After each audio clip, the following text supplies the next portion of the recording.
सबसे पवित्र महीनों में से एक श्रावण मास माना जाता है। भगवान शिव का आशीर्वाद पाने के लिए इसे शुभ माना जाता है।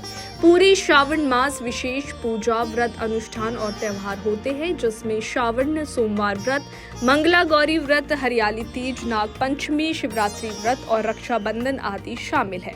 श्रावण मास आज यानी 22 जुलाई से आरंभ हो चुका है। ये सीधी तस्वीरें धर्म नगरी कुरुक्षेत्र के विश्व प्रसिद्ध कालेश्वर महादेव मंदिर की है, जहां लंका अधिपति रावण ने भी भगवान शिव की पूजा की थी।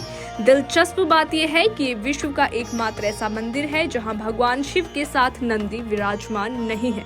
आपको बता दें कि श्रावण मास में इस मंदिर में भक्तों की भीड़ उमड़ी नजर आती है।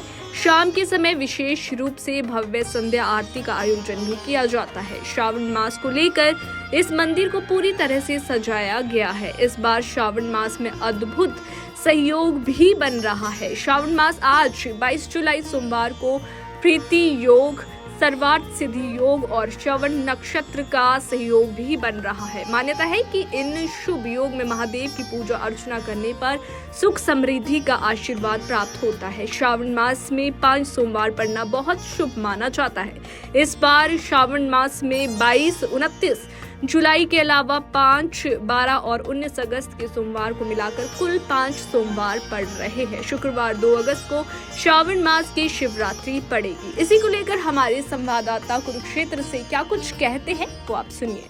आपने अपने जीवन काल में हजारों मंदिर देखे होंगे और आज हम आपको लेके आए हैं कुरुक्षेत्र के कालेश्वर महादेव मंदिर में। यह एक अद्भुत एक ऐसा मंदिर है जहां पर भोलेनाथ जी के प्रिय सेवक नंदी महाराज जी विराजमान नहीं है। और आइए इसी चीज़ के बारे में यहाँ के जो पुजारी जी हैं उनसे बातचीत करते हैं कि उस बारे में उनका क्या है कहना, क्या है इस मंदिर का इतिहास। इस समय हमारे साथ पंडित जी हैं, आइए उनसे भी हम बातचीत करते हैं, इस मंदिर के बारे में कुछ इतिहास जानते हैं, क्या है यहाँ का इतिहास। नमस्कार पंडित जी। पंडित, सावन का पहला सोमवार है और इस मंदिर में कि क्या विशेषता है? प्राचीन काल में इस मंदिर की काफ़ी विशेषताएं जुड़ी हुई हैं। कहते हैं नंदी महाराज जी यहाँ पर विराजमान नहीं है, जैसे भोलेनाथ जी प्रिय सेवक हैं। इसके बारे में कुछ कहना चाहेंगे? जी, यहाँ पर जो है तो ऐसा इतिहास में पुराणों में वर्णन आया दोनों बोले कि नंदीश्वर भगवान जब यहाँ पर रावण ने तप किया, रावण ने तप करते हुए भगवान से ये वर मांगा कि हे प्रभु, अगर आप भगवान पहले नंदीश्वर के साथ में आए, फिर आकर के यहाँ विराजमान हो गए। फिर भगवान को रावण ने जब प्रसन्न करके भगवान यहाँ आए तो उन्होंने कहा कि आप अपने गणों को छोड़ करके मुझसे मिलें, जिससे मैं अपनी इच्छा अपनी प्रकट कर सकूं आपके सामने, जो मेरी अभिलाषा है। भगवान आए और आकर के वह प्रकट हुए। रावण ने वर मांगा कि मेरी अकाल मृत्यु ना हो, अगर हो तो मेरी ऐसी हो जो मैं हमेशा आपके चरणों में स्थान पाऊं। तो भगवान ने वह वर दे करके भोलेनाथ अंतर ध्यान हो गए। यह जो शिवलिंग है स्वयंभू शिवलिंग है और यहाँ पर स्वयं भगवान प्रकट शिवलिंग है, ना कि किसी के द्वारा स्थापित है।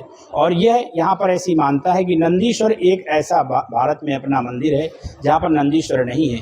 यहाँ पर डायरेक्ट भगवान से बात करते हैं, भगवान को सुनते हैं और भगवान जो भी यहाँ आते हैं उनकी मनोकामनाएं पूर्ण होती हैं। और इस प्रकार से यहाँ पर तो कहा गया है कि जो 1 लोटा जल भी नित्य प्रति भगवान को श्रद्धा भाव से चढ़ाते हैं, उनकी सभी मनोकामनाएं पूर्ण होती हैं। और जो लोगों की नाना प्रकार से क्लेश घर में रहते हैं या रोग बाधाएं रहती हैं, वो आकर के भगवान को कुछ ना करे, एक बेलपत्री लेकर के और भगवान को 1 लोटा जल यहाँ पर उपस्थित है उसको चढ़ा करके जाएं, उनके क्लेश अपने आप शांत हो जाते हैं। घर की जो बीमारियां हैं वो अपने आप शांत हो जाती हैं। और यह जो ब्राह्मण तीर्थोद्धार सभा के द्वारा यह मंदिर संचालित है और यहाँ पर श्रावण में विशेषकर सायंकालीन विशेष आरती का आयोजन किया जाता है, जिसको हम लोग विशिष्ट आरती कहते हैं। और सभी लोग बहुत दूर दूर से लोग आते हैं, आरती में सम्मिलित होते हैं।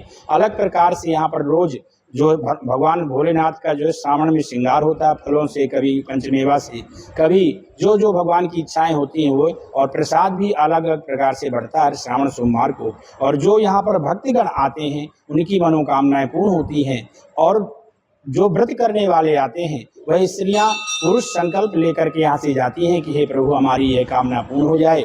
और वह व्रत जब उनका संपन्न हो जाता है, उद्यापन करवाने आती हैं, तो अगली बार यही कहते हुए आती हैं कि हमारा वह जो कार्य हमने भगवान को कहा था वह पूर्ण हो गया है, इसलिए हम यहाँ पर दर्शन करने आए। कुरुक्षेत्र एक प्रकृति की नगरी है, दूर दूर से श्रद्धालु और यहाँ पर और भी पर्यटक स्थल आते रहते हैं।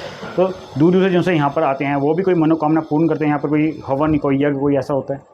जी, यहाँ पर जो है तो नाना प्रकार से, जैसे कि महामृत्युंजय जाप है, सतचंडी जाप है, रघु रुद्र है, अति रघु रुद्र है, ये प्रकार से यहाँ पर दूर दूर से लोग देश विदेशों से आते हैं, अलग अलग प्रांतों से आते हैं और आकर के वह जो है यहाँ पर कामना पूजा पाठ करते हैं। 10-10, 11-11, 1-1 महीने का पूजा पाठ चलता है, मास पर्यंत 2-2 महीने का। और जब उनकी कामनाएं पूर्ण हो जाती हैं तो फिर वो आते हैं और आकर के यहीं रुकते हैं शहर में, परंतु पूजा करने कालेश्वर महादेव मंदिर आते हैं।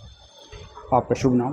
राकेश शास्त्री, कालेश्वर महादेव मंदिर पुजारी। ये थे हमारे साथ कालेश्वर महादेव मंदिर के पंडित जी राकेश जी, जिन्होंने बताया कि प्राचीन काल में यहाँ पर रावण ने आकर यहाँ पूजा करी थी और शिवजी महाराज जी जब उन्हें पूजा करी तो शिवजी महाराज जी ने उनसे खुश होकर कहा कि आप वर मांगिए। तो उन्होंने कहा कि जब मैं आपसे वर मांगूं तो यहाँ पर कोई भी और व्यक्ति नहीं होना चाहिए। तो इसी बात को रखते हुए, ध्यान में रखते हुए, भोलेनाथ जी ने अपने प्रिय सेवक नंदी महाराज जी को भी यहाँ से कहा कि आप थोड़ी देर के लिए यहाँ से जाइए और मैं इनकी बात सुनूं। और इसी चीज़ को लेकर यहाँ पर जो सा मंदिर है वो नंदी महाराज जी यहाँ पर विराजमान नहीं है। कुरुक्षेत्र है गुरदीप सिंह गुजराल की रिपोर्ट द समर न्यूज़ के लिए।